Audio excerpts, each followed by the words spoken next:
This is a story about a dude named Lane. He moved to the mainland and bought one place to stay. And then one day he went try to rent them out. And then he became one real investor man. Hey everybody, this is Lane with the Simple Passive Cashflow podcast. Please share this with your friends on Facebook or Instagram or Snapchat. Well, we're not on Snapchat. I don't believe in Snapchat for Simple Passive Cashflow. Also go to the network tab on simplepassivecashflow.com and sign up for the investing database for the Hui deal pipeline for all kinds of deals. Private money lending, fix and flips, syndications, all kinds of stuff on there.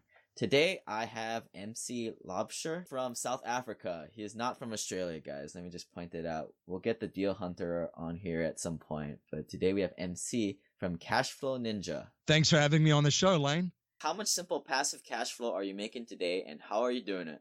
Well, Elaine, I think for my wealth plan, the core and basis of my plan and foundation is centered around a strategy called the infinite banking concept, where I actually utilized an insurance vehicle, dividend-paying whole life insurance with a mutual insurance company.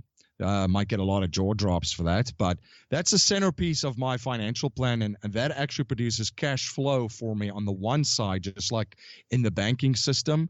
And then on the other side, it allows me to leverage my existing savings to invest in other assets that produces monthly income streams and cash flow, as well as cash flow businesses. So as you know, I have a podcast, cashflowninja.com. Is the website, the Cashflow Ninja is the podcast, and through that there's a lot of affiliate programs that also produces some passive income for myself, and along with other partnerships and referral, which is through my website, my social media, and so forth. I also am involved, and this is truly a passive one, in some online e-commerce businesses that does not require a lot of commitment. And when I think about passive income, I would say probably on the one e-commerce site, I probably spend maybe an hour a month on that. So not exactly 100% passive, but we do have to monitor a little bit and look at the metrics, and just make sure everything is functioning and running.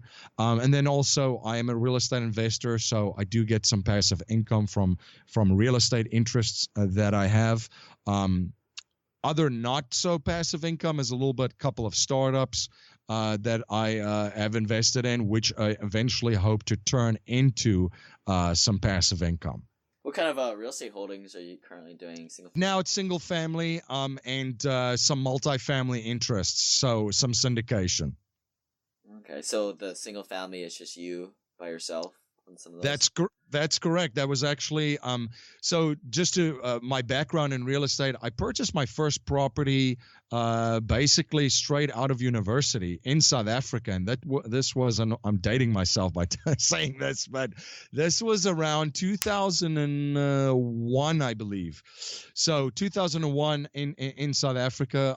That's how I got my feet wet. Started small too. To single family, 2-bedroom, 2-bath. Actually, the property that I have still in single family is in the United States. One of the first properties in the Chicagoland area, which is, it's producing nice income. So I never really looked at quite getting rid of that one. So you got a little bit more global perspective. I've heard that United States is just the best place because of the financing and the rent-to-value ratios. What do you see outside of the United States? Yeah, I think what makes the United States unique is the creativity that investors have here. If you look at a lot of other countries, it's a little bit more vanilla. There's not a lot of negotiating power with banks and financing and private lenders and so forth. So there's a lot of creativity here. A very big country with a lot of creative folks, and a lot of people, they do want to do a deal in the United States. So I think that is definitely one aspect where the United States does have an advantage over other countries. So do you invest in your homeland? Not currently. I look at the United States predominantly right now. I love South Africa. I'm originally from there, as you mentioned. I grew up in a very, very interesting time in South Africa. I just actually recently got back from there visiting. Beautiful country, amazing people, amazing food. And there's a ton of opportunity in Africa in general. Enormous opportunity. Someone that I follow really closely, an informal mentor, as you will, have spoken about. If they're a young entrepreneur, Africa is a place that they would get on a plane to right now to go and make the next fortune, because they can take their skill sets of what they have right now in the United States and their worldview and things that they know of and are used to, and go to Africa and South Africa and look at what they don't have and start a business, become an entrepreneur there. Short answer, no, I'm not, although there is a lot of opportunities in that continent and in that country specifically. Take us back to your story and how'd you get started, and take us to your Han Solo moment where you took a pivot point to where you are now. Yeah, so as I mentioned, grew up in South Africa, very, very interesting time, and that definitely contributed to the person that I am today. Nelson Mandela was released from prison while I was still at school, and became the first democratically elected president of the country while I was in high school. So it was a very, very interesting time, very, very transitional, obviously, from an apartheid government and now to a democratic government that they have in the country. So it really influenced my thinking and the way that I view the world and looked at the world. And throughout university as well, I always knew that I wanted to travel and I wanted to actually see what's going on in different places of the world. Because growing up there, I realized that things are not as they are presented. There's definitely a lot of bias and a lot of propaganda out there. So I traveled quite a bit. I ended up in the United States with a backpack, I think one suitcase, maybe $500, a sense of humor and a sense of adventure, because you got to have those two, right? I played in a rugby league, a national city-based rugby league here up until 2007. And while I was doing that, I kind of fell into an informal mentorship. Well, this one was more formal, but found a mentor in Chicago in the real estate industry. I was working for a very, very private, wealthy real estate investor. They were doing a lot of multifamily investing, commercial real estate investing. And I basically started learning the business from the ground up, working, doing maintenance, painting buildings, painting or turn around apartments in these buildings, to eventually getting my broker's license, working inside the office, doing property management for them, lease negotiations, marketing, negotiating with vendors of the buildings, to eventually going into the acquisition team, looking at deals, walking properties, performing due diligence, and buying and selling buildings in this group. So fantastic experience, really showed me how the business worked at that stage and what was going on behind the scenes, and how deals were truly done, especially the big deals. That was a fantastic learning experience for myself, and the experience that I draw on consistently, not just in real estate or investing, but also in business. While I was doing that, it kind of really triggered an interest of mine to see that, and this was a pivotal moment where I said, I played competitive sports and rugby. I played representative rugby in the United States. Why am I not? And I modeled what the best players were doing out there consistently.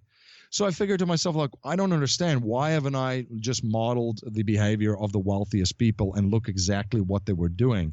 I've been pretty far along in my education at that stage, and read all of the Robert Kiyosaki books and advisors books and a lot of other financial educational stuff, but didn't quite obsessively study, as I would call it, what the wealthy people were truly and really doing with their money.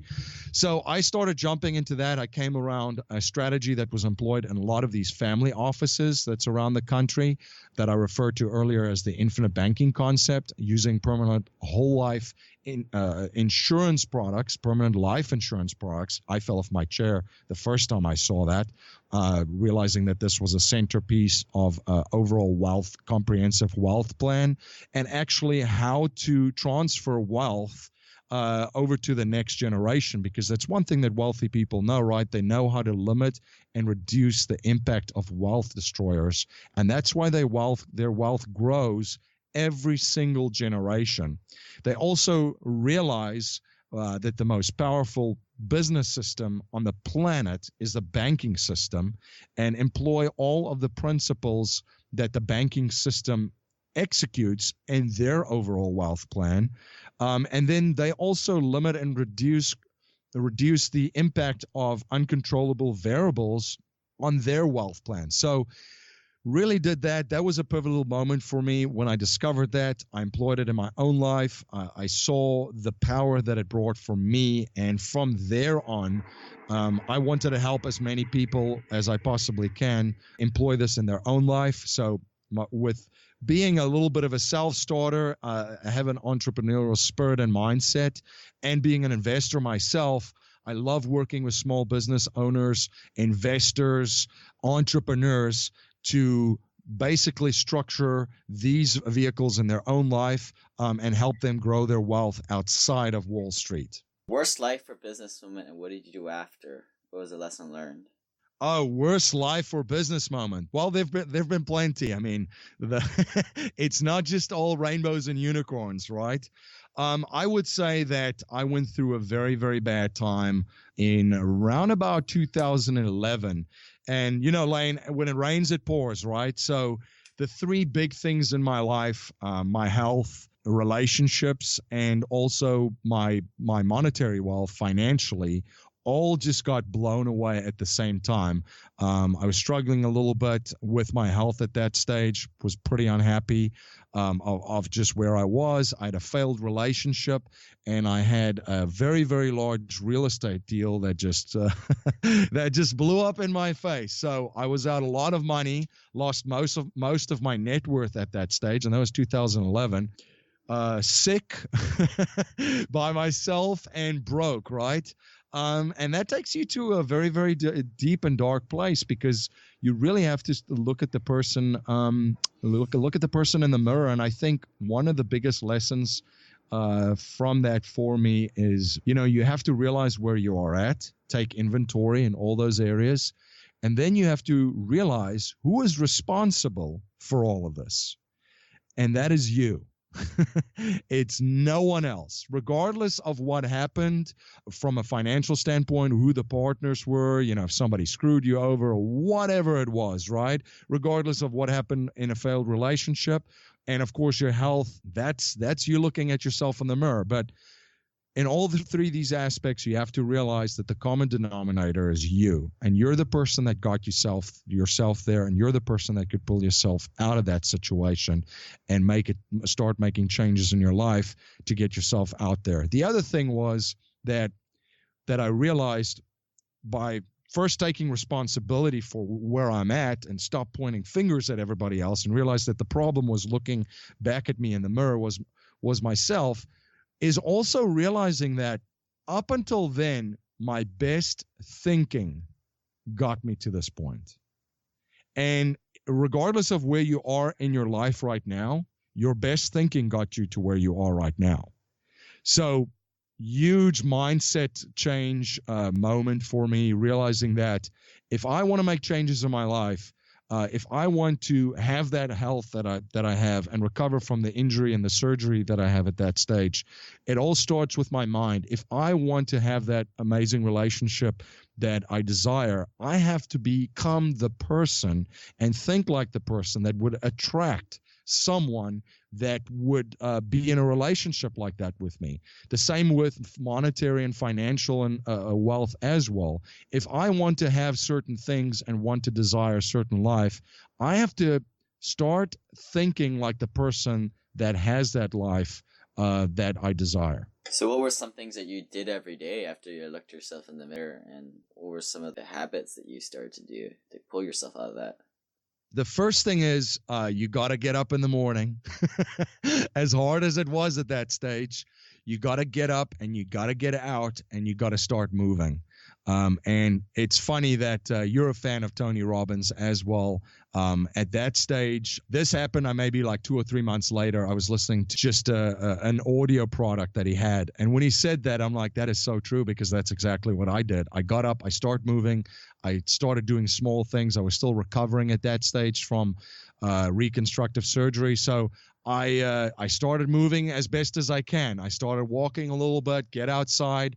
I started reading again. I started to find my purpose of what I wanted to do as far as my health, my relationship, and my money. What do I want to have? Who do I need to become to have that?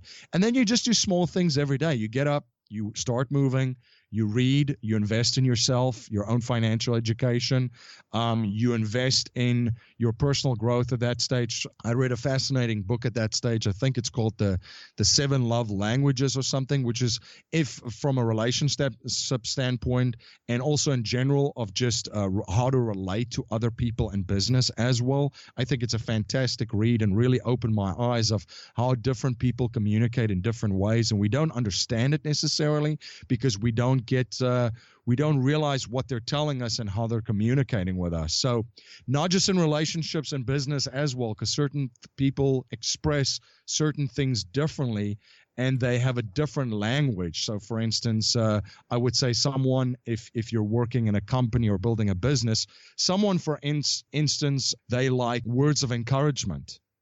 Some people might not need, to be told, you're doing a great job, fantastic, we're very, very proud of you. You're very important to this organization and my company, and I couldn't have done this without you. Some people need that. Some people don't. So that was very, very interesting. But yeah, I got up every day, small incremental things that you do, because they do add up in the long run. And then you just check off every week. You set daily goals for yourself, weekly goals, monthly goals, and with about 6 to 8 months of just doing things daily to improve yourself in different areas, you look back after 8 months and you go, wow, well, I've really made progress. My health is really well.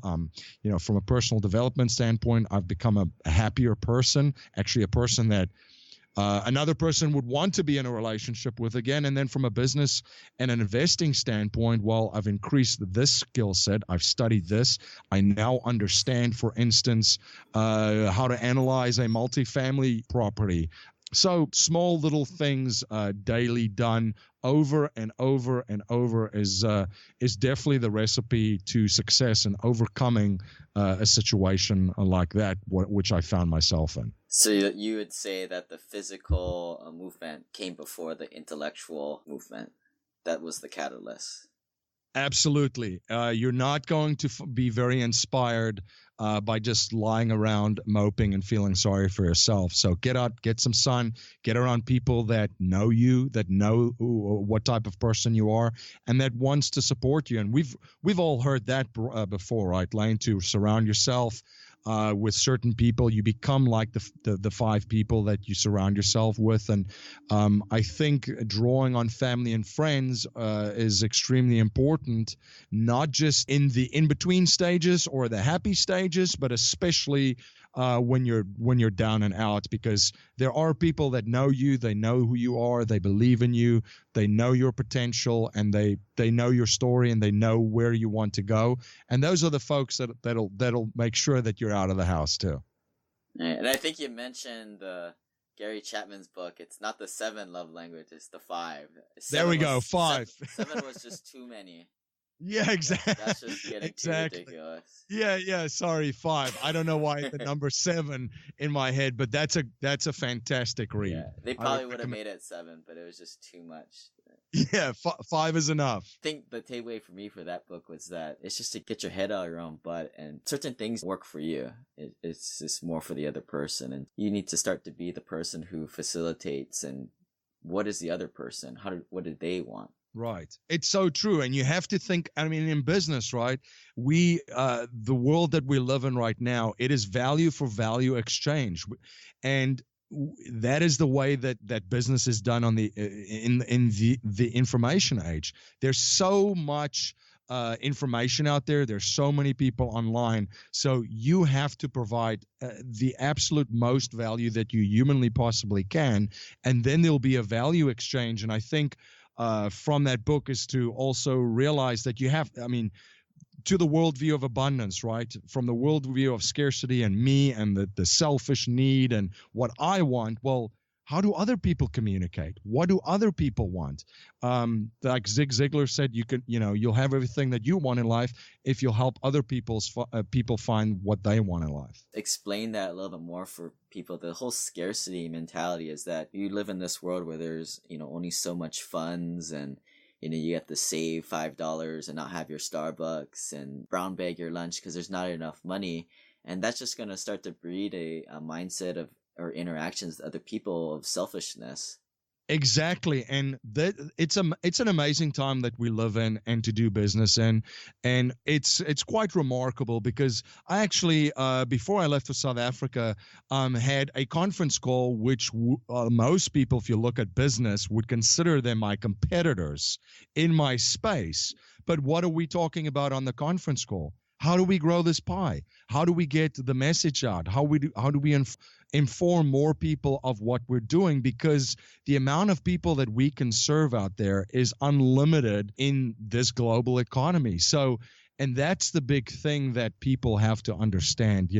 It's the same thing with podcasting and investing. We're all in the investment kind of space, but we all collectively are trying to grow this space and spread the word and empower people and share powerful information, because that's our mission collectively. So instead of people just quote unquote competing in the old way with each other, we are all collaborating, coming on each other's shows and providing value for each other's listeners and audience, and growing this pie together. And I think once you make that switch, and you do a fantastic job, Lane, too, with sharing information on your website and having an avenue where investors can communicate and share deals and look at what deals are out there. That's the same type of mentality. It is and mindset. It's a mindset of abundance, not of scarcity, where you're just trying to fight over the small little pie. No, let's make this pie as big as we can, and let's each have the biggest slice that we can humanly possibly have. Yeah, I read this book called Amy Grant's Takers and Givers, and basically if you have a scarcity mindset or abundance mindset, I mean, some people I have on the podcast, most of the people are very abundance mindset, a lot of people I don't have on the podcast are very scarcity minded, and these are the people, they have their deal list, they're hiding the addresses because they mark it up $5,000, and they're just kind of shysters, and they might have big following, but I don't want to hang out with those people. I mean, I don't do this really for the money. I mean, I got Cashflow cows bringing in cash all day long. Just find more like-minded people and go to bigger and better places with those people. And that's the thing about the free market, right? That people are going to like-minded folks will be attracted to each other, and they'll continue to do business and grow this pie together and live in this worldview of abundance that we have. And then the rest would just kind of fade away. And that's the big switch I think that people do have to make, because once you make it, the way that you view the world is one thing, but the opportunities that you'll start to see in places that you've never seen them before, it's truly, truly unbelievable. When I got smart and sold my primary residence to start investing in investments that actually made sense, I needed a place to diversify quickly as opposed to some money market or some high reward checking account. Let's face it, turnkey rentals are cool and syndications are great, but they don't come around often. I stumbled upon the American Homeowner Preservation Fund. The owner, George Newmary, once apartment syndicator too, is now sponsoring the podcast. His fund cuts the middleman out to crowdfund the solution to the mortgage crisis in America. They are empowering you to fund the purchase of distressed mortgages and earn returns that smoke any other passive fund. If you find something else better out there, let me know. Oh yeah, they work with families to keep them in their home after buying the underwater note at a huge discount. It's an opportunity to make an impact on families and communities while earning returns. Start investing with as little as $100 in investinahp.com. If you want the free Burn Zone book, please send me an email at lane@simplepassivecashflow.com. So MC, what's your current 2-week experiment and 6-month project that you're working on? High performers are always working on new things and putting new practices in place and trying things out. What's yours? That is very, very true. Quite a couple of things I'm working on right now, Lane. I think one of the most, the most important one, and probably the most important project of my life, is that my wife and we're having a baby. From a professional standpoint, from my business standpoint, I'm in the process of creating a mastermind group. It started with an idea from my clients because we do structure a lot of wealth plans based on the infinite banking concept. And a lot of my clients have built up quite a amount of capital in these plans. And one of the things that we also do is help and coach them to then leverage it and find cash flow businesses and investments. We're taking it to the next level of creating a mastermind group where I basically bring in the partners that I'm working with, people that from tax advisors, asset protection strategists, and all the different team members that I use in my business and then some of my clients are using. We're bringing those guys on board. We'll have a private Facebook group. We'll have educational lessons. We'll have weekly webinars. So this is all the things that I'm putting together just in that mastermind group. And one of the projects that I'm working on, the other project that I'm working on as well, I'm in the process of adding another component to my business, which is actually a life settlement fund, which is a different investment, which is a podcast in and of itself to explain how it works and what it is. That is something that I'm working on as well. And then just from a professional growth standpoint, I feel that there's a couple of things that I can do better personally. So I'm trying to improve in those areas as well. Communication is one that I'm continuously trying to improve, the way that I deliver messages, the way that I teach. So I'm doing some courses on that currently as well. As you mentioned, I do have my own podcast, so I do talk and teach for my clients in my business. So that's one area that I'd like to take it to the next level as well. But three projects, and then a lot of self-improving existing skill sets and adding a couple of new ones. So what is your simple passive cash flow number? And imagine you 2 times that amount. Describe your ideal day or detailed routine. What projects you'd be working on? Yeah, that's a really good question. I would say that I look at it from a lifestyle perspective, right? And I'm a pretty simple guy. The way that I live and the money that I would need to live that way. I mean, if I would say, for instance, do a 6-figure per month in passive income, I think I would be very, very comfortable. I'd always try to grow and improve and get to the next level. But I don't necessarily think it's a monetary number. I think it's a more of a, what am I building? What am I creating? What value am I providing for others? Because I'm at a certain level right now where, okay, I'm doing this. I'm building this company. I'm providing value for my clients. I have this podcast with a very, very large audience that I'm serving and providing value for. And I'll get to a point where I'll say to myself what do I do? What's the next step? How do I ramp this up? How do I scale this?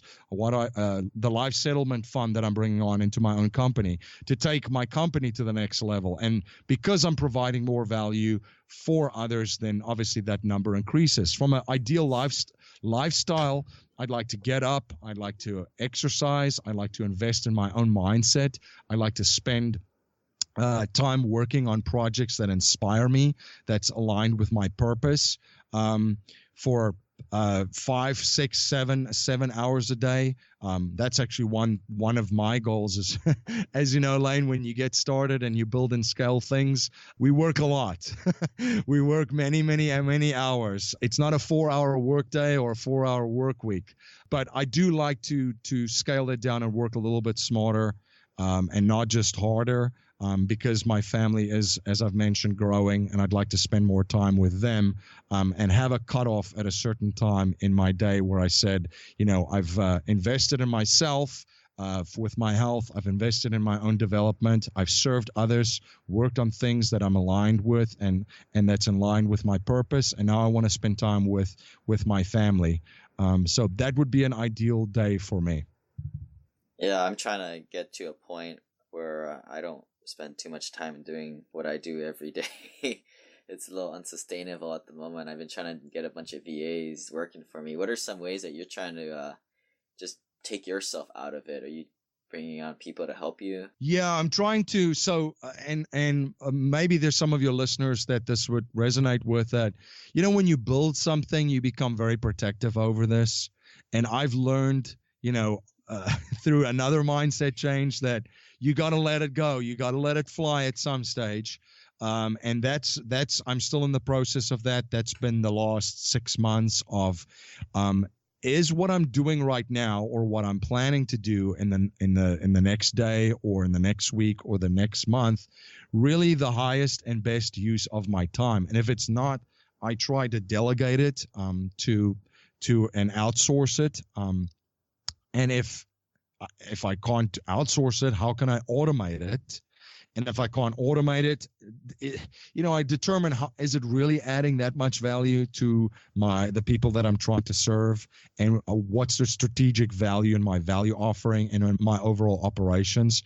And if it's not, then I kind of just table it and put it away.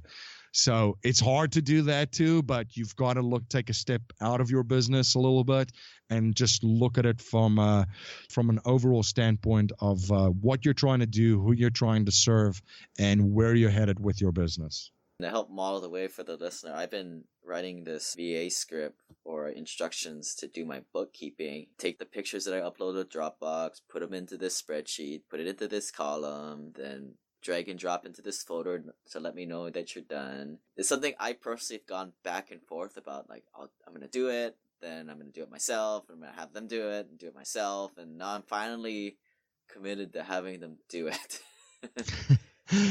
And it's so true. That's great advice, because I would suggest too that if you're listening to this, document your processes, because number one, when you document it and you write it down and you look at it, you say, well, why am I doing this? I just actually did this with something last week. While I was actually in South Africa, I was writing down a process of something, and I look at it and I go, well, I really don't need these 2 steps. And that's eating up a lot of my time. And then the other thing is you can delegate and outsource it then, because if you communicate it clearly to yourself and it's clear to yourself, transferring it then to someone else and have them take over that task for you is just going to be so much easier. Yeah, another example is like I have somebody editing the podcast and I have somebody posting it to all the channels and everything, which both of them take an hour each.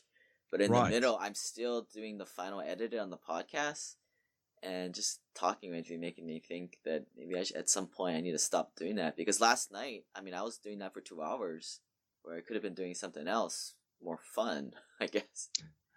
Right. Again, not the highest and best use of your time. And like you said, something more fun. We do need to relax too. I need to take my own advice on that one. But we do need some downtime and relax and unwind as well. So a very, very important part of an overall holistic approach and to building and creating wealth. Do you have like a rule of thumb in your mind? Like, if I can pay someone $50 to do this an hour or something like that, or my time is worth $100 an hour, some rule of thumb that you use? Yeah, I don't have a rule of thumb yet quite on that. I do kind of determine what's my time worth on a daily basis. Does this make sense for me to pay someone, I'm just throwing out a number, say it's $100 per podcast, or that someone's editing for you. Well, that $100 that I'm paying someone to edit the podcast for me, put it all together, upload it, and distribute it to channels, what can I do in that hour to create and provide more value for others, and in turn make more money than that $100? And then you kind of have to weigh it up. Obviously there's some things that they might not have the biggest return. They're not revenue generating activities for you in the long run, that you have to do. So I understand that. I'm realistic when I look at this, and I understand that there's some things that you just got to do. But if there's a way of letting something go and outsourcing it, I would highly recommend it. And something you've recently thought about burning your cash on for time savings or an improvement in quality of life? That's a very, very interesting one. I would say a home gym.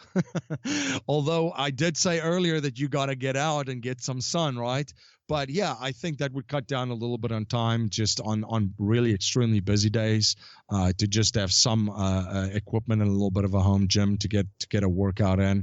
I do love actually home fitness programs. Big fan of Insanity. However, I do kind of have a gym that I go to do that. But huge fan of that kind of stuff. But that is something that I have thought about, just to be able, even if you could get away for 20 or 30 minutes, to just get the blood flowing a little bit and get a workout in. Yeah, I bought the big gym thing at my house, but then I recently sold it because I thought it was more of a community thing is fitness. In fact, other people are working hard. That was the big thing of it, part of it. Right. And to your point, when I see people working out at the gym, you really do get motivated and working out as well. So, and the community is too. I mean, I spoke about Insanity.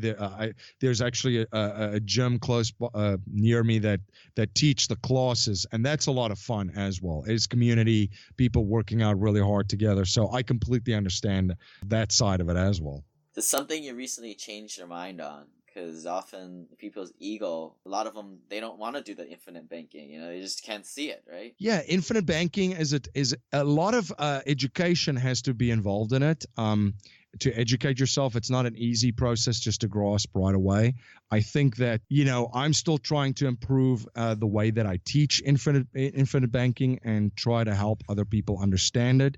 So definitely is something that I keep on improving. Try to present it in a different way. But, Lane, as you know, everybody has a aha moment at a different time when something starts to click and something starts to make sense for you. For listeners, by the way, of yours that is interested in learning more about it, I will make a book available to them, Becoming Your Own Banker by Mr. Nelson Nash. They can reach out to me at info@cashflowninja.com, and I'll mail them a copy of the book.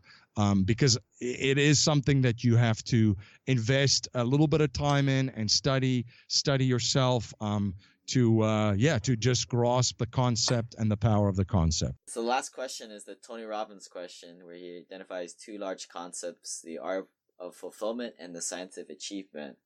So if you died tomorrow and I were to email this to your unborn child, when they would actually listen to you 20 years, 30 years later, what is your secret hack to the science of achievement first? I think you have to believe in yourself. First, you have to really know yourself. You have to know what your strengths are, your weaknesses are, things you can improve on, kind of understand truly what you're capable of and what value you can add and in which way you can add that. And because you've done that, I would say really, really focus on things that you're very, very good at and that you can help to provide value for others. And if you keep focusing and improving on that, you will have the self-belief. And that is one of the most important things. We see examples of this every single day out there in the world of people that truly believe in themselves when no one else do. Surround yourself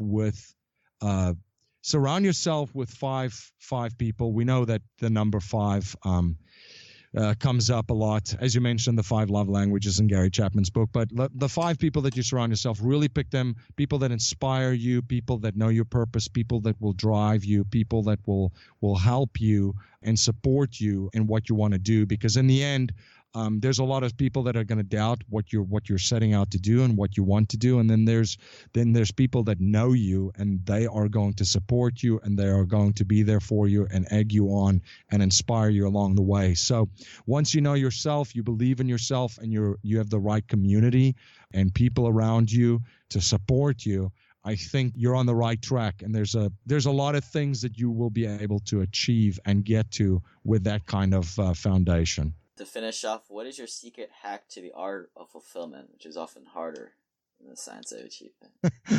Very, very much harder, right? I think that you have to realize that my motto that I love is I'm entitled to nothing and I'm grateful for everything. So I am not entitled to anything. We are not born entitled to anything in this life. Nobody owes you anything. And you have to understand that, because that is a very, very big source of unhappiness right now. We have a generation, maybe 2 or 3 generations now of participatory trophies. Life doesn't give you a trophy. Your boss doesn't give you a trophy. I think we have to start understanding that when you are born into this world, there's no guarantees and nobody owes you anything. Nothing. Everything that you're going to get into in this life, be grateful for, work for it, plan for it, and chase after it. But don't expect anybody to hand you out anything. And I think once you start to realize that, and listen, people usually say this is a millennial problem. This is not a millennial problem. This is a human problem. Everybody, for all the generations looking at them right now, is some sort of a little bit of a mentality of entitlement in certain ways. So we're not entitled to anything at any given point in our lives. We have to be grateful for everything that we have, and that's helped me be grateful and appreciate what I have, fulfill myself, and be a happier person. MC, anything we missed? Give your contact information for you to get a hold of you. Yeah, so thank you so much for having me on. It's been an honor, and thanks for the listeners out there. My contact information, if you are interested in learning a couple of more different cash flow strategies. I know Lane covers real estate pretty well. I have everything on there from cash flowing coffee farms, offshore, to gold and silver, to Bitcoin, to other paper assets, insurance, all kinds of different strategies. You can check me out at cashflowninja.com. It's cashflowninja.com. And again, if you want to take me up on that book, Becoming Your Own Banker, you can reach out to me at info@cashflowninja.com. I'm also pretty approachable, try to respond to all of my emails personally, so you can reach out to me. Again, it's cashflowninja.com and info@cashflowninja.com. Those of you guys wondering, he doesn't really look like a ninja. He's a South African rugby player looking guy. That's right. All right. Thanks, MC. Thank you so much, Lane. This website offers very general information concerning real estate for investment purposes. Every investor situation is unique. Always seek the services of licensed third-party appraisers and inspectors to verify the value and condition of any property you intend to purchase. Use the services of professional title and escrow companies and licensed tax, investment, and or legal advisor before relying on any information contained herein. Information is not guaranteed, as in every investment there is risk. The content found here is just my opinion, and things change, and I reserve the right to change my mind. Above all else, do your own analysis and think for yourself, because in the end, you are the only person who is going to look out for your best interests.